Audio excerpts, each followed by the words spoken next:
bienvenidos. ¿Cómo están? Guillermo, ¿cómo andamos? Buenas noches. Muy buenas noches. Bien, contentos, ¿no? Hemos tenido la alternativa, vos allá en febrero, yo ahora en junio, de verlo a Jorge Bergoglio, el Papa, a Francisco. Uno realmente, no sé qué te pasó a vos o cómo lo llamás. ¿Cómo lo llamás vos cuando lo ves? A mí me costó mucho decirle Francisco en te privado, costó sobre todo, digamos, no digo, mira, te voy a decir Jorge, pues no, la verdad que no me sale. Es lo mismo. Pues sabés que hay situaciones muy particulares. Es bueno que la cotejemos, ¿no? Pero la gente se pregunta cómo será estar con el Papa. Bueno, digo, con el Papa sola, ¿no? En la Plaza San Pedro, ¿eh? Que hay 300.000 personas. Todo vale, está muy bien, pero digo, el protocolo se usa, digamos, donde está el Papa privadamente, ¿no? El resto del protocolo es que tenés que estar en un corralito cuando hay una salud en San Pedro. Pero tenés que estar adentro y punto, no hay otro protocolo. ¿Qué haces cuando estás solo con el Papa? Es la pregunta que te haces. ¿Cómo tenés que saludarlo? Tenés que besar el anillo, tenés que darle un beso, tenés que darle la mano. Bueno, todo ese tema, no sé cómo lo resolviste vos. Yo lo resolví, yo te diría, solo se resolvió, porque vino Bergoglio, entró... Él allana, él toma la ¿Qué te iniciativa. estoy diciendo? Entró, Sí. entró que se quedaron duros, porque entró y la verdad que nadie se lo esperaba entrar así. Vino, me dio un beso, le dio la mano a otros que estaban ahí, que habían ido conmigo, y me dio un beso. Con lo cual yo ahorré el saludo porque no sabía si tirarme a darle un beso, si darle la mano o besar un anillo, que es el protocolo ese. Sí, en realidad, digamos, creo que por lo que uno ha visto también con otras personalidades, digamos, se estila, él da la mano, no es que... Da la mano, tira la mano. No, Sí. nunca acá quiso, por ejemplo, que le besaran el anillo, Claro, nunca. claro. Y que sigue con esa costumbre, entonces normalmente él saluda, da la mano y bueno, en caso de que sea alguien muy conocido, por ahí sí da un beso, pero digamos, en eso sigue siendo y conservando una gran naturalidad, ¿no? Vamos a hablar de lo formal primero, después vamos a entrar en tema de fondo, que es lo que hablo con vos y que es lo que hablo conmigo. Pero en lo formal, después mi mujer me decía, vos estás loco, ¿cómo lo vas a decir eso, Papa? Yo le dije, mira, te veo gordito, te veo precioso, le dije, porque está bárbaro. La cara circunspecta que tenía, cuando se fue de acá flaco, la verdad que no estaba lindo. Estamos hablando de lo formal, después vamos a las cosas de fondo que hacen a Francisco. Estaba la cara adelgazada, un gesto adusto. Ahora está, como decíamos siempre, iluminado por el Espíritu Santo. Entonces le dije, mira, te veo precioso, pero también te veo gordito, le digo. Quiero ser piadoso, 6, 7 kilos. La verdad que yo tenía que haberle dicho 10, 12 kilos, ¿no? Está gordito en serio. Y me dice, no me peso, no quiero saber. Digo, bueno, quieres saber, pero haces gimnasia. Dice, no, me muevo muy poco. Salvo cuando viajo, que me muevo porque viajo, pero acá adentro es muy difícil. Y aparte, primero plato, segundo plato y tercer plato. Como 3 platos por cada comida. Acá comía verdurita. ¿Vos te acordás? Acá comía verdurita. Sí, yo comía algo más quizás liviano. al mediodía y después a la noche una manzana, un té. Y aparte ¿no? solo comía Tranquilo. acá. Acá comía solo. Allá comen en el comedor general de Santa Marta. O sea, están todos el resto de los sacerdotes, curas que hay, y a veces invita a su mesa siempre gente. Vos sabés que me presentó al que es el secretario general del Vaticano, Fernando Vergés, ¿lo conoces? No. Secretario general del gobierno del Vaticano, secretario general, que nos hizo recorrer el parque, en fin, tuvimos un montón de cosas muy lindas. Pero me decía que todos comen al lado del Papa, que él a veces te invita a comer a su mesa en Santa Marta, pero hay un montón, hay como 100, 200 personas comiendo, y él come ahí, y come. De ahí que yo le mandé un mail después, le dije, fuera del protocolo, del escaso protocolo que tuvimos, te sugiero de la mejor forma posible que te muevas, porque comer a ese nivel y no tener desgaste a ese nivel va a terminar muy gordo. O sea, ¿qué importancia tiene? Digo, tiene importancia para un tipo que le falta un riñón, tiene Un pulmón, ¿no? Pulmón, perdón, No, pulmón. tampoco le falta un pulmón, le falta un pulmón. lóbulo del pulmón nomás. Es un pedacito. Sí, un lóbulo solo. Tiene su importancia para un hombre de 77 años, digo, tiene que cuidarse, ¿no? Y en este aspecto está metido en la función de lleno. Pero bueno, son cosas, digamos, del protocolo que por ahí la gente dice que están hablando de formalidades, pero formalidades que hacen supuestamente a cosas la gente se pregunta y no tiene cómo responderse porque no tiene una entrevista personal.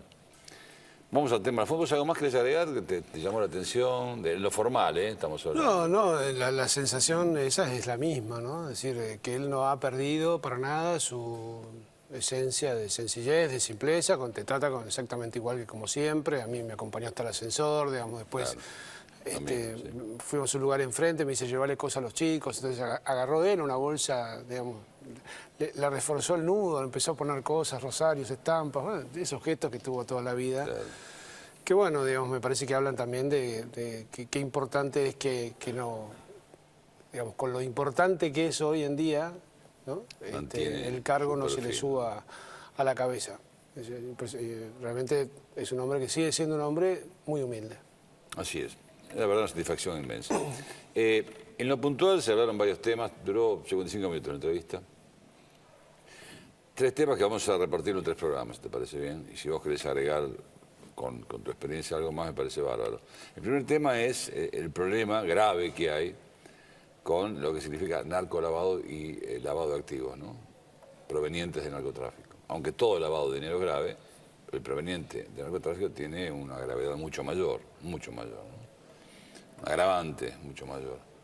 Hay un proyecto de una universidad privada que nosotros nos hicimos eco, vos también participaste en eso, que lo que apunta es a agregar en el plan de estudios de carreras como ingeniería, química, cibernética, a sugerencia de él, contador público y ciencia de la administración,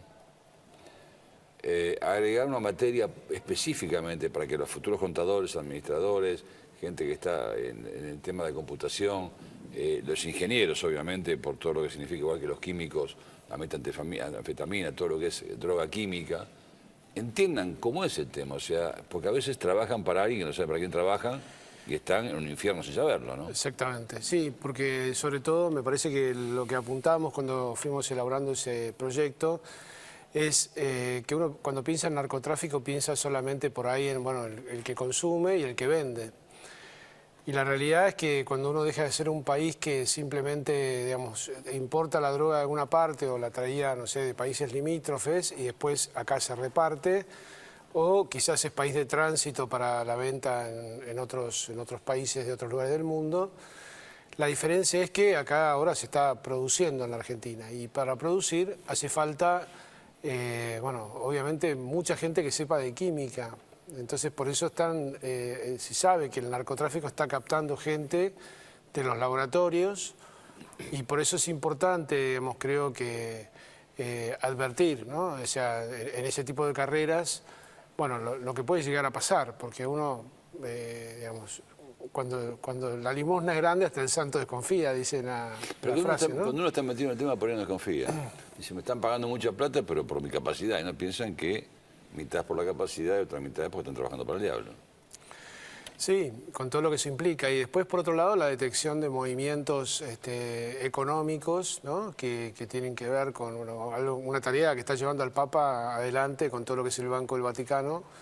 El IOR. Sí, el IOR. En realidad mal llamado Banco del Vaticano porque es el Instituto para las Obras Religiosas, pero donde se han cerrado, creo que se los comentó incluso, más de 1000 cuentas. Nos dijo que se cerraron 1600 cuentas 1600. Y una de ellas es de un argentino.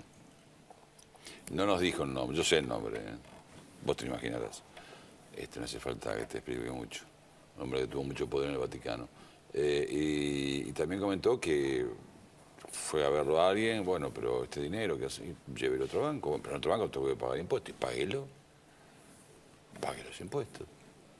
Dijo, sí, tiene que pagar impuestos y además tiene que decir de dónde cuál es el origen de la fondos. Como cualquier banco, ¿no? Como cualquier banco hoy. Un poquito más complicado. Mira, antes, me recuerdo hace un tiempo que iba gente, por ejemplo, a Uruguay, con el buquebús, con 2 bolsos, llevan $2 millones. Y yo, oye, te llegan a agarrar con $2 millones. No te llegan a agarrar. Vas a un banco, no te hablo de Suiza, te hablo de Uruguay. Vas a un banco con $1 millón. Te meten preso. No te dicen, señor, váyase. Llaman a la policía y te llevan preso automáticamente. Hoy el tema está muy cerrado en el mundo entero, el tema este. Sin embargo, hay gente que... Está muy cerrado digamos, a ver, a muchos países no es que lo han cerrado por propia voluntad, sino porque también el cerco internacional, digamos, va poniendo como coto a esta actividad, que es una actividad delictiva. Y sobrevive en países como, digamos, las famosas islas Selchuk o otros tantos. Digamos, los paraísos fiscales. Exactamente, donde nadie fiscaliza ni pregunta de dónde viene el dinero y eso suele ser, bueno, digamos, el caso de Uruguay, digamos, ahora como vos decís, hay muchísimos más controles, pero durante muchísimo tiempo, claro. digamos, Uruguay fue un país donde nadie Sí, sabía ni de dónde venía ni a dónde iba la plata, es. y digamos, parecido a algunos paraísos fiscales de otros lugares. Tuvo mucho que ver Mujica en el tema este, ¿no? Sí. Cambió la mentalidad, porque sobre todo en Uruguay se pensaba que si esto estrictamente se controlaba, se acababa la economía de Uruguay. Este es el temor que tenían, ¿no? Decían que era más importante esto que el turismo en Uruguay. Punta del Este hablo, ¿no? Por ejemplo.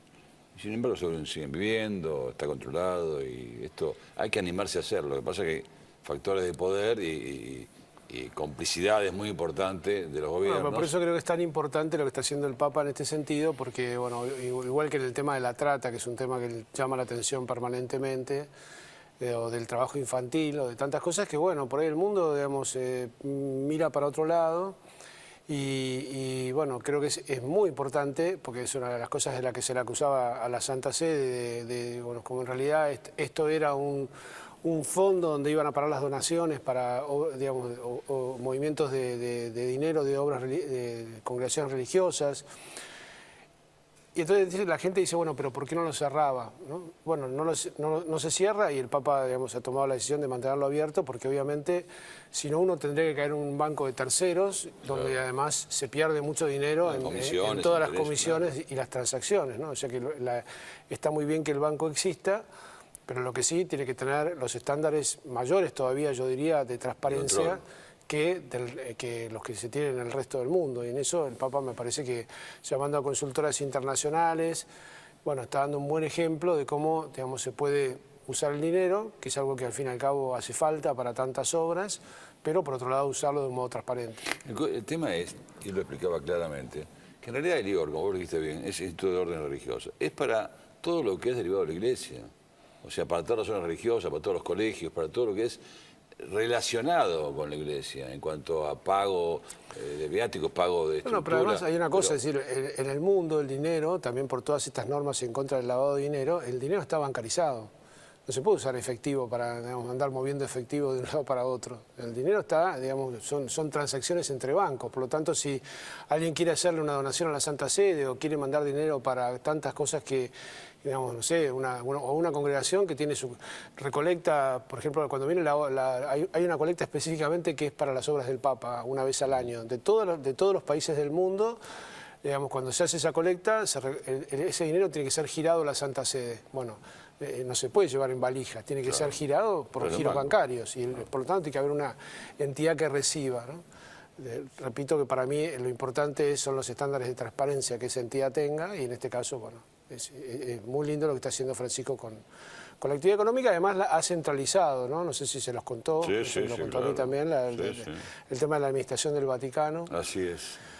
Digamos, por ahí es un tema colateral lo que estamos abordando, pero puede ser imagen del Vaticano mismo, que el Instituto de Obras Religiosas ande mal, como andaba muy mal, afectaba la imagen del Vaticano. No, y además que es un tema permanentemente cuestionado, ¿no? El tema de las riquezas de la Iglesia, ¿no? Yo siempre digo, bueno, mira, el tema de el rico tiene las cosas solamente para sí. En cambio, la Iglesia no es que no tenga bienes, sino que esos bienes están como disponibles para los demás. Si tiene un patrimonio artístico, ese patrimonio está dispuesto en museos. Si tiene edificios, esos edificios son colegios, hospitales, instituciones o lo que fuera, o universidades, digamos, lugares donde la gente puede ir y aprovechar de eso para su uso y para su bien. Entonces, cuando en los Hechos de los Apóstoles se dice que todos vendían sus bienes y los ponían en común, de manera que ninguno pasaba necesidad, es decir, no estaba puesto el objetivo en la pobreza. Cuando Francisco habla de una iglesia pobre para los pobres, bueno, ¿por qué no vende todo? Porque no se trata de eso, ¿no? Parece que Francisco lo que da es un ejemplo de austeridad y del buen uso y la buena administración de las cosas. Y que creo que para todo cristiano pasa un poco por ahí, no es tanto el tener o no tener, sino qué uso hago yo de las cosas que tengo, ¿no? Digamos, cómo de alguna manera pongo mis bienes al servicio de mi familia, de los demás, de la caridad, y no solamente del propio beneficio. Sí, digo, esto es particularmente curioso, cómo se aceptaba, estas 1.600 cuentas que se cerró, 1.600 cuentas que se cerró, cómo se aceptaba inversión de gente de afuera, no tiene nada que ver con eso. Y a ver, porque en definitiva creo que si alguien lo miraría solamente desde el punto de vista económico, tener volumen No, siempre claro. ayuda, digamos, a una institución financiera siempre le viene bien. Y por otro lado, bueno, sería la cuenta del tío, de la prima, y el problema de esas cosas es que cuando se amplía mucho, Perdés el control. perdés el control y siempre puede aparecer una persona non santa, Bueno, como por eso perdés el fue control. el caso de un sacerdote napolitano, creo que era, que obviamente su cuenta era usada con su complicidad, pero por gente de la mafia para lavar dinero. O sea, a través de esa cuenta se giraban fondos al extranjero, Claro. sin ningún tipo de control ni verificación, ¿no? Cosa que no hubiera pasado en un banco normal. Ahora uno se pregunta, Guillermo, ¿no? Este cambio de Francisco en lo que hace, puntualmente estamos hablando de la finanza del Vaticano, la economía del Vaticano, la corruptela que había, ¿no? Porque uno dice, bueno, Francisco cambió todo, pero también cambió todo un grano de pus asqueroso que ahí estuvo ahí mucho tiempo. ¿Y por qué nadie se animó a hacerlo esto? Porque los papas anteriores no se animaron a hacerlo. Y porque yo creo que, a ver, me parece que, no sé, lo ignorarían, no es una pregunta difícil de contestar, porque no habría que preguntárselo a Benedicto XVI o Juan Pablo II, ¿no? Juan Pablo II los últimos 10 años de su vida estuvo bastante enfermo, así que me parecía que menos podía saber qué pasaba con la economía del Vaticano. Habría que recordar que en tiempos de él fue el escándalo de Paul Marcinkus, ¿no? Claro. Aquel hombre que justamente con... Muchos dicen, yo he leído algunas cosas sobre él, un hombre de los Estados Unidos que por otro lado, digamos, con cierta inocencia, diría yo, con cierta candidez, digamos, se dejó tentar justamente por una banca italiana y que estaba bastante ligada a la P2, a la PDUE, famosa, y a la mafia, y bueno, digamos, fondos que se invertían a través del banco y que iban a parar a otros destinos, y donde él terminó envuelto en un escándalo financiero. Así que esto viene de larga data. Yo creo que lo que pasa es que, bueno, la realidad es que quizás nadie se animaba a tomar el toro por las astas, ¿no? Y en este caso creo que, bueno, el desgaste, digamos, sufrido había llegado ya a niveles tan escandalosos. Habría que recordar que también hubo un escándalo alrededor del anterior director, de Gotti Tedeschi, que fue desplazado por el cardenal Bertone, cuando en realidad ahora después la justicia probó que él tenía razón, que había hecho las cosas bien. Bueno, el cardenal Bertone es otro personaje que está ahí medio, digamos, por lo menos sospechado. Y yo creo que en todas estas cosas, uno lo que se pregunta más profundamente es decir, bueno, ¿por qué pasa? Es porque es la naturaleza humana, ¿no? En el grupo de los 12 que eligió Jesús, bueno, Judas también robaba de la bolsa común. Entonces vos decís, bueno, pero eso se eligió Jesús en persona, sabía cómo era el corazón de cada uno. Y sin embargo, bueno, en ese grupo de los 12, dice, cuando el Evangelio de San Juan relata que, dice, él se queja cuando Jesús rompe ese frasco de perfume, ¿no? Una mujer rompe un frasco de perfume en sus pies y dice, qué barbaridad, eso se podría haber vendido en un montón de plata para dársela a los pobres. Y el Evangelio pone entre paréntesis, no es porque le interesaban los pobres, sino porque robaba de la bolsa común, ¿no? O sea que ya en aquel momento, digamos, existía... Yo creo que estas cosas que pone el Evangelio a veces con tanta crudeza son para que entendamos que cuando uno dice, bueno, creo en la Santa Iglesia Católica, la santidad de la Iglesia no está puesta en que nosotros seamos santos, sino que somos personas con dobleces, ¿no? Con cosas muy buenas y con cosas muy malas, y el escándalo va a existir siempre. Entonces, bueno... a ver, uno se imagina, no sé, un narcotraficante como el demonio. Y por ahí a lo mejor es un señor que vive en un country acá en la provincia de Buenos Aires. Buen padre de familia. Es un buen padre de familia, es un buen vecino. Sí. Es el diablo. Pero sin embargo está haciéndole daño a muchísimas personas, jugando con la vida de la gente, arruinando la vida de otros jóvenes, quizás en el futuro hasta de sus propios hijos, ¿no? Entonces, bueno, el mal tiene estas facetas de ser... ampliamente seductor, te diría, ¿no? Y de envolvernos sin que quizás hasta nos demos cuenta. Sabés que, entre otros temas que tocó, que va a ser materia de nuestro próximo programa, que es la cultura de la viveza argentina, ¿no? Él está muy preocupado. Nos contaba que, así como en su momento hacíamos chistes de gallegos acá, en Italia hoy se hacen chistes argentinos, ¿no? Por la soberbia y por la corrupción. Que está en todas las calles el tema, ¿no? Por la soberbia de Argentina y por la corrupción. Y algo interesante, un chismecito, me dejaste, ¿eh? Es muy posible que este año se haga el proceso de santificación de Pablo VI, antes de fin de año. Una linda noticia. Sí, y otra mejor noticia para los argentinos es que yo creo que en 3 años más tenemos, o 2 años más, tenemos la posibilidad que el proceso de santificación llegue, ¿sabes a quién? Al cardenal Pironio. ¿Te acordás de Pironio? Sí, por supuesto. Vos eras chico. No, pero lo conocí bastante al cardenal Pironio, sí. Un tipo que le veo mucha semejanza a Francisco, a Jorge, en lo que hace a la forma de ser, ¿no?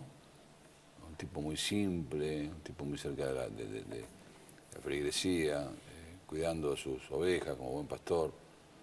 Yo lo conocí bastante, yo estudiaba en el Cardenal Copelo, en Devoto, y él iba mucho ahí. El Cardenal Copelo, otra historia anterior, como el nombre que llevaba al colegio, Cardenal Copelo, pero el Pironio es posterior al Cardenal Copelo. Y estaría muy cerca de la santificación en 2 años más. Mirá. Es una buena noticia para los argentinos. Argentinos Sí, no hay ninguno santificado acá, ¿no? Beatificado, digamos.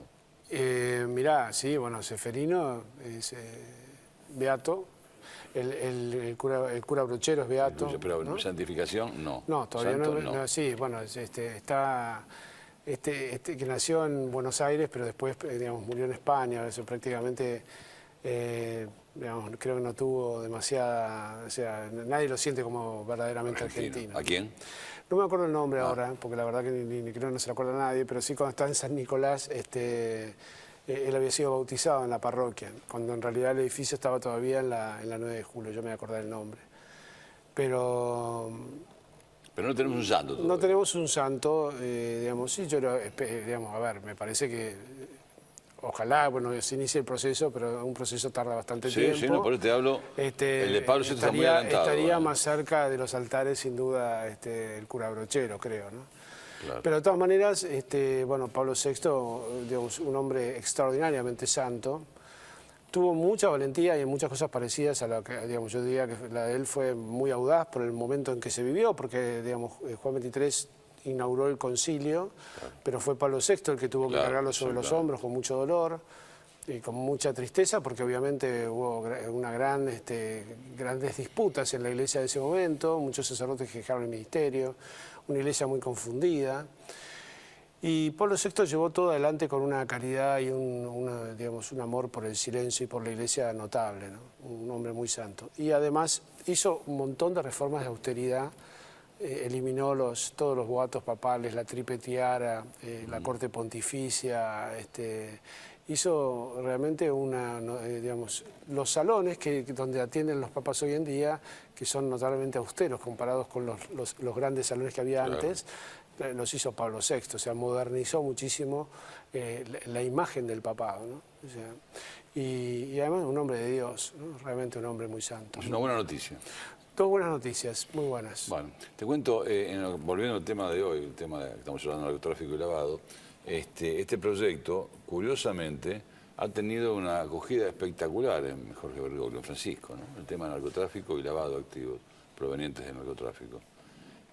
A tal punto que, bueno, a vos se te ha consultado muchísimo sobre el tema el rector de la universidad que está en el tema seguimos trabajando en esto y la idea es acercar cuantos más sectores vivos de la sociedad a esto, que hagan cámaras de sociedades, confederaciones de empresarios, sindicatos y también obviamente gente de la iglesia que participen en esto. Bueno, desde ya estás vos. Pero, ¿qué perspectiva le ves a esto? ¿Qué posibilidades le ves que se amplíe su plan de estudios a otras universidades? Mira, me parece que todas las cosas buenas en algún momento se van copiando, sobre todo cuando son iniciativas que empiezan con una cierta transversalidad. A ver, para poner un buen ejemplo que se viene gestando ya hace muchos años, ¿no? Todo lo que fue el tercer sector o el sector social, ONGs que se dedicaban más bien a hacer obras buenas, fueron interactuando cada vez más con el mundo universitario y también con el mundo empresario. Sería bueno recordar que, por ejemplo, la Universidad de Buenos Aires tiene entre sus normas, yo diría sancionadas, no todavía del todo aplicadas, la obligatoriedad para los alumnos de hacer un voluntariado, ¿no? Sobre todo si sos un alumno de universidad pública que en definitiva estás usufructuando dinero de los contribuyentes que pagan tu educación. Una devolución. Una devolución de horas que creo que va a tener un valor curricular. Estamos hablando de eso también bastante con el rector de la UBA, el doctor Barbieri.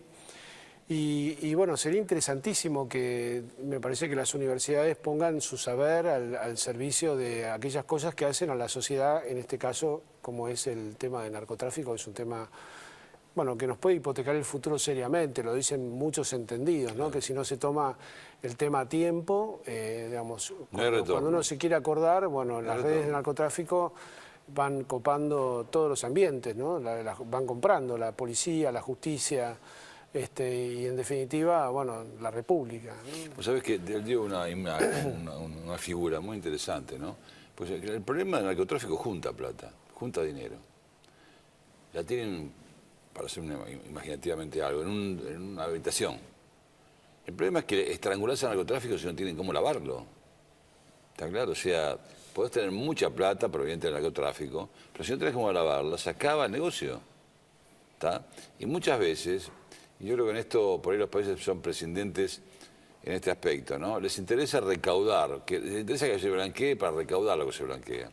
Pero por ahí pierden la vista de dónde proviene ese dinero. Quieren que lo blanqueen, pero para cobrar impuestos, pero se pierde de vista de dónde proviene. O sea, cosas que vos decís y que ves muchas veces, ¿no? Que uno ve actitudes sospechosas sin ser un experto ni un perito en esto, ve cosas, ¿no? Que no trabajan, por ejemplo, establecimientos que no trabajan y facturan un montón.